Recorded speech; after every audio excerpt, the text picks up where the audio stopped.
you feel stuck.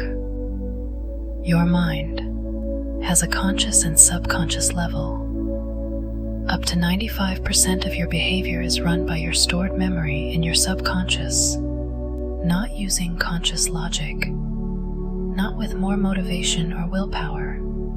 That's why you can know you want change, yet still repeat the same cycles.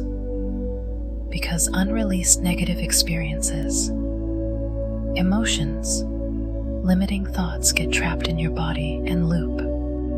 You may feel stuck, but you are not. You're just repeating a thought.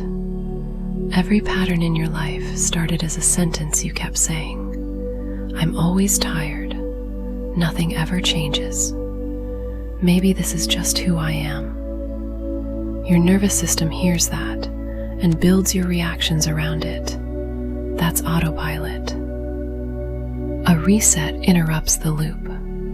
Awareness, in the moment, before the old reaction takes over. Reset the thought. Rewrite the pattern. Get unstuck. Join the Big Secret Life journey.